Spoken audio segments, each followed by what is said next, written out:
Hey guys, welcome to an interesting video on Wild Rift. So today we're back with a Sivir updated complete guide. But of course, as usual, before we jump into talking about her loadout, don't forget to check out her basic guide for her skills, living order tips and tricks, as well as some combos. But without further ado, let's get into talking about her build. Well, basically, this is a pretty simple change. It's basically the normal build that I cover, but all you're really doing is you're swapping out your IE for going for a magnetic blaster instead. Now, why are we doing that? Well, basically, I've kind of already covered that in a previous video that I covered on, I believe it was Xayah.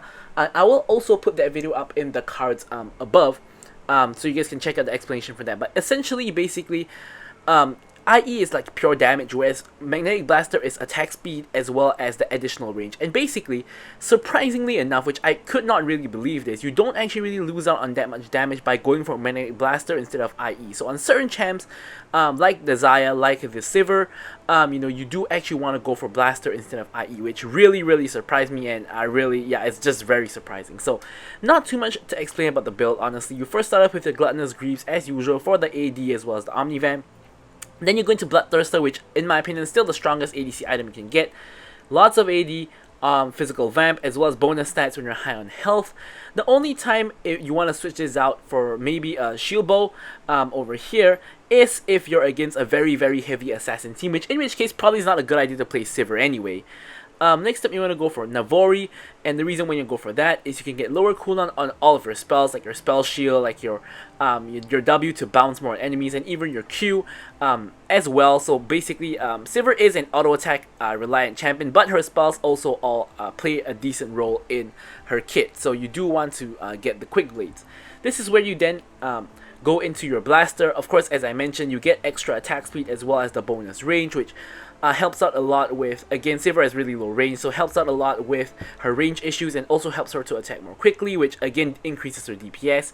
And finally, for the last crit item, you're going to go for the Maul Reminder, for the Armor Pen, as well as the Grievous Wounds. And for the last item, it is very flexible, so you have a couple of options. Obviously, you have GA for the Revive, you have Runans to deal the maximum amount of damage that you can with even more bouncing in addition to your actual W bounce.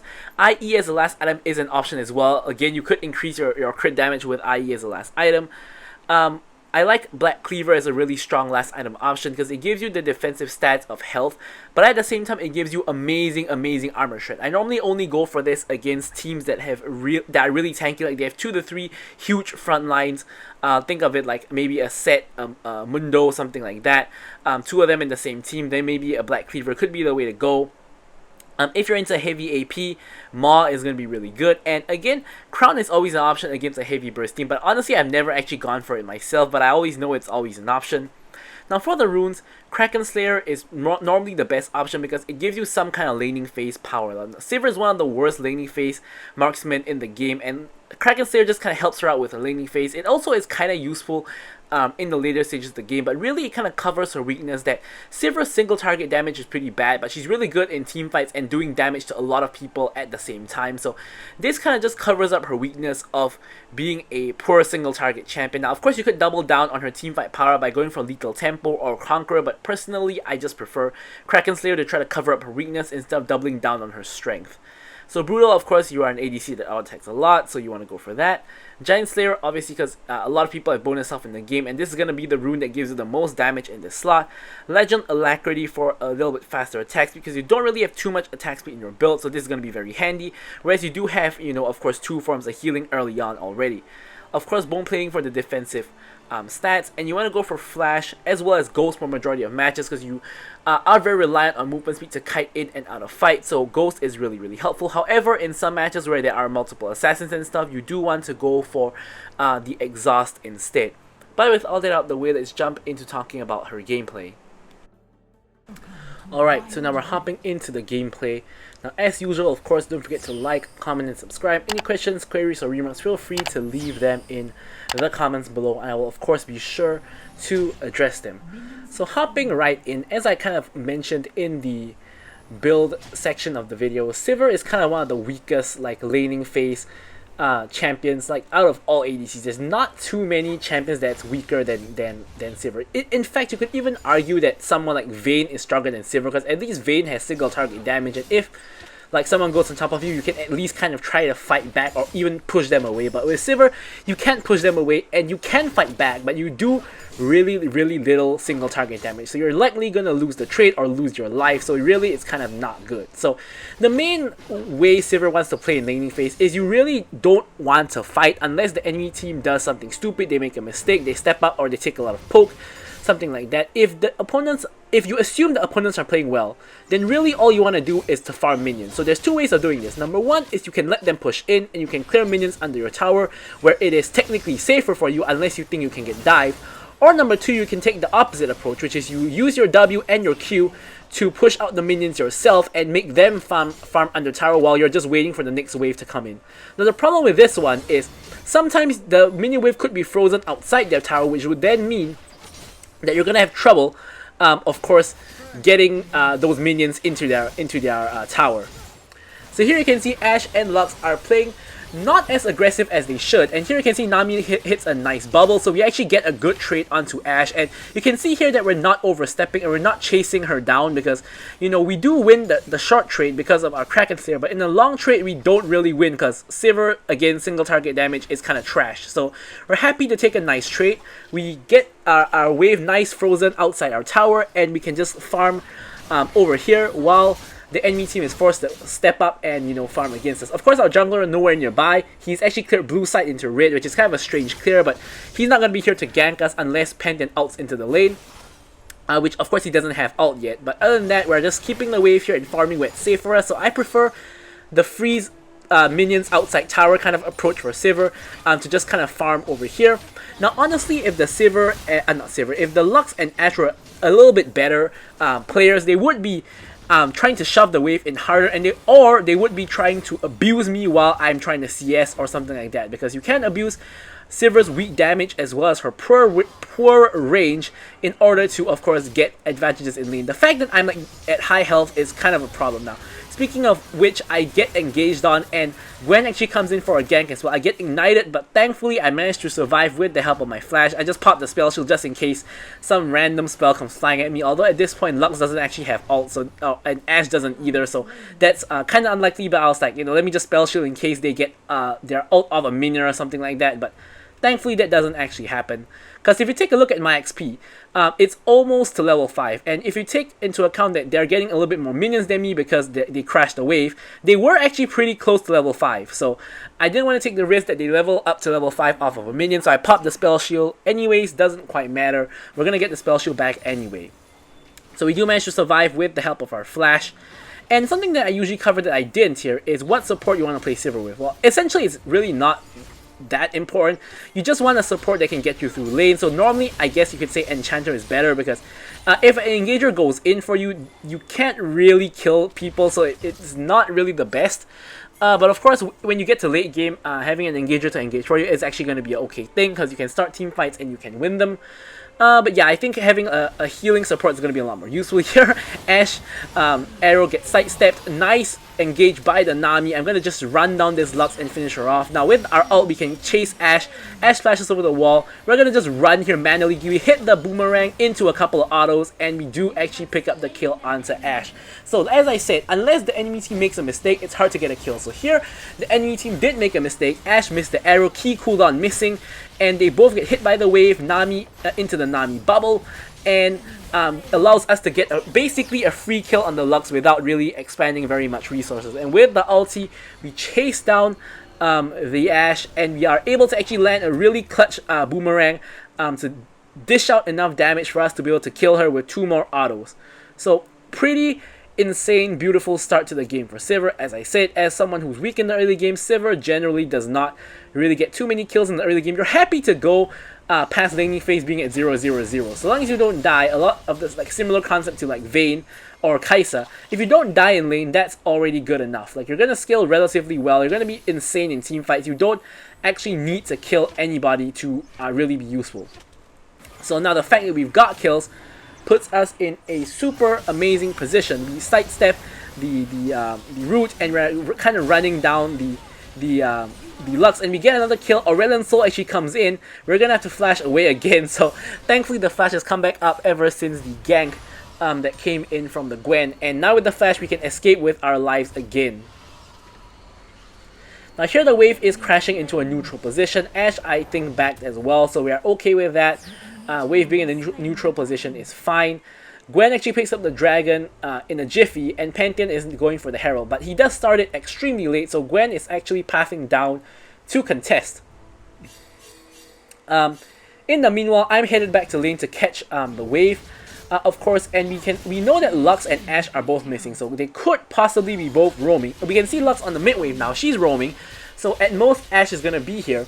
Now, at this point, despite the fact that we have 3 kills, if you take a look at the items, we barely have an item advantage against the Ashe, surprisingly. So, we don't necessarily want to 1v1 the Ashe. You can see here that we get the wave, we land a Q, and we're happy to just walk away. Just like that. We don't necessarily want to fight the Ashe. She also has ulti, so we have to keep our finger over the spell shield button in case she decides to pick a fight against us. Although I think based on the fact that she died to us already, I think that's kind of unlikely that I have 3 kills and she wants to engage on me. But honestly, I think if Ashe goes in on me, there's a decent chance that she kills me. Like if I'm overextended like towards their side of the map, she ults me and she just runs me down. I actually think I do die. So that's what I'm very wary of, which is why I'm not playing overly aggressive. Even though you do get a couple of kills in the early game, doesn't make you like that necessarily that much stronger, because as I said, Sivir, really weak in the early game. However, now that we've completed our Bloodthirster, now we can actually probably fight her because we get the extra healing, and we also have the huge amount of stats from the Bloodthirster itself to prop Kraken Slayer. Of course, Kraken Slayer does scale with your AD, so we can probably actually fight her now if we want to, but I'm not necessarily going to just run straight at her. I'm going to wait to see if she wants to run at me, and if she picks a fight with me, then I'm going to, kill her, probably. But I don't necessarily want to purposely pick a fight with her. Now, Lux is missing, so I'm going to assume that she's actually coming back to the lane here, because she's off on her adventures in bot, and now she's probably back into the lane here, so I'm really cautious to stay far away from the bush. We can see Ashe actually run into the bush. Lux is actually over there. Ashe gets caught. I popped the ult to run her down, and I'm trying to proc onto the Ashe. We get the kill on Ashe and get the reset, and because of the extra AD we get and the Kraken Slayer as well, we're actually able to kill the Lux also, who is just an unfortunate victim of the Ashe. Aurelion Sol comes in, runs straight into a bubble, and eats a lot of damage as well. We're going to actually finish him off and pick up a triple kill on the ASO. So, unexpectedly, we're actually 6-0 as Sivir, which honestly at this point, I'm not going to say the game is over, but at this point, it's going to be really, really difficult for them. I mean, if you manage to get stomped by a weak early game champion, you're going to be in trouble. Like, imagine if Kill starts out the game with 5 kills. You don't really want to be the enemy team on that game. But yeah, so we're in a really, really good spot. But of course, our mid laner Seraphine does end up dying, which does actually reset the bounty on Ashe and Lux, which actually is not necessarily a bad thing. Because if we kill them now, and they're of course weak because we've killed them many, many times, we will actually get more gold. So that's not necessarily the worst in the world.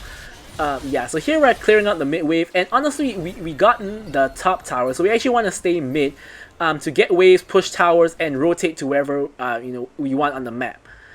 So we're just sticking around in mid, but we realize a problem. The problem is that Seraphine is hitting mid. So if Seraphine's hitting mid, we can't really take mid. If not, 3 people are going to be in mid, which will be bad. So instead, what we're going to do is we're going to reset, pick up the Navori Quick Blades, which we now have enough gold for, and we're actually going to go to top. Because we don't want to fight with Seraphine over the mid farm, and if the mid laner refuses to leave, then the best thing you can do is to just remain top. Even though you're the fed one, and even though you're the ADC, and it's better for you to be mid. It's better for someone to go top than no one to go top and lose all of the minions to either the tower or your own minions. So here once again, I'm stuck 1v1 against the Ashe for now. Nami does come in now, and here we spot Ashe trying to recall. So here I'm actually trying to run her down. I pop the ghost, but she pops the ghost as well, and she has the slow with her passive, so we're actually not able to run her down. So I guess you could say it's kind of a waste of ult plus ghost. We did trade ghost for ghost, so that's not really the worst in the world, but my ghost is way more valuable than her ghost because I have like 2k gold lead on her, so I do want to use that to escape. Now speaking of which, here comes the team fight. I get sucked in by Aurelion Sol's black hole. I actually can't move because the black hole, the sucking power plus the Rylai's, I really can't escape, and the Fiora is able to get the fruit because of that, but we do still end up killing her, so I guess it's all good. But wow, look at this like black hole there. I actually popped the spell shield to try to actually escape, and with the spell shield I can. Aurelion Sol gets hit by the bubble again, and he does end up going down, where it actually end up being legendary within the first 10 minutes of the match, which is, of course, amazing as Sivir. So, taking stock of the rest of the game, you can see Seraphine and Aesol are about even. Darius and Fiora are roughly even as well. Pantheon has a slight lead against the Gwen, and Nami is also slightly ahead. So, majority of my team's goal lead, which is the 3k the 3k goal lead, is kind of on me, with another like 2k spread over Pantheon with 1k and the rest of the team. So, I'm majority of my team's goal lead. So, what we really want now is we want to be safe. We don't want to put ourselves in a risky position. We don't want to give away our shutdown, and we don't want to die because our team's going to lose majority of the damage if we go down.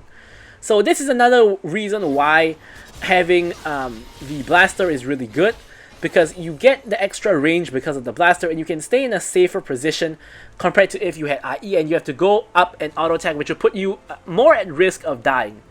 So here, we're going to get the blaster relatively soon. We're already like halfway there in terms of items. And, we will, get there eventually. So here, we kill the top lane farm. Make sure not to waste any of that farm. We hit some mid lane. Probably can pick up some mid lane farm as well. We get the last minion from the previous wave. And basically this entire wave. You can see at this point when you hit like 2 items plus, you can basically instantly kill waves. So here a huge team fight is breaking out. And I'm trying to get there as quickly as I can. I have my ult and my ghost. I popped the ghost. I popped the ult. I'm going to finish off the Lux first. And then going for the Gwen. And then afterwards, the last 2 people. Darius actually KS's 2 other kills here, but that's alright. Actually, honestly, if you are this fat, it's actually good. It's okay and even good to let your team KS you, because you don't want to be the only fat person in your team. Because if you're the only fat person in your team and you die, your team is just doomed. So actually giving Darius 2 kills here, I didn't give it to him on purpose, but him getting 2 kills here is actually not really even the worst thing in the world. It's actually pretty good, because now Darius is accruing a decent lead against Fiora, and with that decent lead, he is going to be able to hopefully carry the game as well together with me. Of course, Sivir does still need a frontline, and who better to frontline than Darius, who has his Sterix and who has his stone plate with the armor boots. So here we're just waiting for the red buff share. We're going to grab that. And here, only thing that's up is Baron. Now, obviously, my team can't just outright start Baron, so we do want to stay Baron side. And, here I'm actually pinging to maybe force Baron, because we can see Ashe on the opposite side of the map. So here I'm just starting Baron to kind of force my team to come over. We are at a huge numbers advantage because Ashe is on the wrong side of the map. Aesol is in mid lane, and only the other 3 are actually here to contest. So here, we're going to try to focus Gwen down first, and she actually gets CC, so she goes down. We do get a number of kills, and we're going to go for the Lux. We get rooted, unfortunately, but here we are going to give our team the movement speed, and here, honestly, my team can finish off the Lux. Like, again, it's good to give away kills when you're this fat, so I'm just going to go for the Gromp and let my team pick up the kill onto Lux. Ashe has decided to do the best thing she can, which is, since she's already not going to be able to join the fight, she actually continues to split push, which is honestly the best decision she could make if she couldn't join the fight. So she does get a tower or 2, from the split push, but here we're gonna get the inhib because there's no one to defend. The whole enemy team is actually reviving, and here I actually want to back off. You can see my body language. I'm trying to back off here. Look, I'm trying to back off, but my team doesn't want to back off. So here I'm gonna group with my team and try to end the game, but unfortunately I don't have the range to hit the Nexus. So here now we're all dying. We're all getting run down, and here I do end up dying. So now, is this a mistake or not? If you go based on results-based analysis, this is a mistake, because I just gave over a huge shutdown and we weren't able to end the game.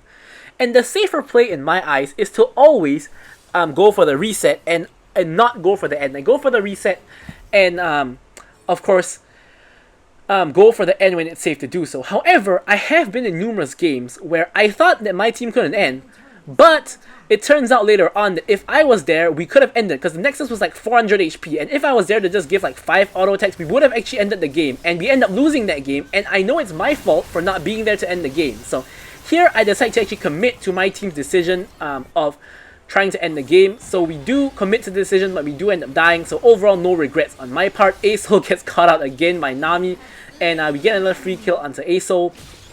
I have the Ghost online, and I'm trying to see if we can really catch anybody. The dragon is coming up, so this is going to obviously be a point where a team fight could occur if the enemy team comes to contest. So here we're at like basically nearly full build. We have all 4 crit items, and we decided to go for a Proto Belt this game for the extra mobility, in case we need to dodge like a Lux or Ashe ulti, or dash away from Aso's black hole, things like that. No contest on the dragon, we get a free dragon, and honestly at this point, despite the fact that we just all died at the enemy base and gave them a lot of shutdowns, honestly I still think the game is kind of over here. I don't think the enemy team can really do very much to kind of stop us from winning the game.